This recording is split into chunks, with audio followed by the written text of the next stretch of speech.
కానీ వాళ్ళ జీవితం ఏంటో తెలుసా? వాళ్ళు మారుమనసు పొందిన, వాళ్ళు రక్షణ పొందిన, పశ్చాత్తాపడ్డారు, దేవుని సన్నిధిలో కోచాడినారు, కన్నీరు కార్చిన, వాళ్ళ శరీరం అంతటిని కూడా దేవుడికి మరలా అప్పగించేస్తారు. వాళ్ళు పడ్డ పశ్చాత్తాపము సామాన్యమైనటువంటిది కాదు. అందులో సొలొమోను పశ్చాత్తాపలేదు, నరకానికి పాత్రుడయ్యాడు. ఎస్ ప్రేమ దేవుని బిడ్డలారా, సౌలు పశ్చాత్తాపలేదు, నరకానికి పాత్రుడయ్యాడు. మోషే ఒక చిన్న తప్పిదం చేశాడు. ఏంటది? బండతో మాట్లాడమంటే బండను కొట్టాడు. నీళ్ళు రాలేదా? వచ్చాయి.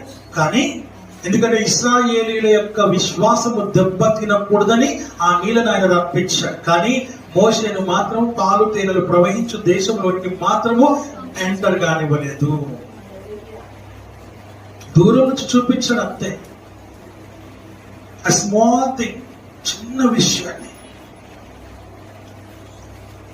కాబట్టి వాక్యం సెలవిస్తున్న మాందంటే వాళ్ళని వీళ్ళని చూపించడం కాదు, వాళ్ళని చూసి నువ్వు నేర్చుకో. Set right your self, clear your self, refresh your self. నిన్ను నీవు సరిదిద్దుకో, సమకూర్చుకో, బాగు చేసుకో, స్వస్థపరచుకో. దేవుని వాక్యం సెలవిస్తున్న మాట మనం చూస్తూ ఉంటున్నాం. వాళ్ళని చూపించి నువ్వు ఇంకా పాపంలోనికి పడిపో, ఇంకా శాపంలోనికి పడిపో, ఇంకా లోకానుసారమైన జీవితంలోనికి నువ్వు నెట్టివేయబడవద్దు. ఒకరిని చూసి కాదు నువ్వు పడిపోవాల్సింది, చెడిపోవాల్సింది. వాళ్ళు చెడిపోయారు కాబట్టి నేను కూడా చెడిపోయినా అన్నట్టు నువ్వు సమర్థించుకోవడానికి ప్రయత్నం చేయొద్దు.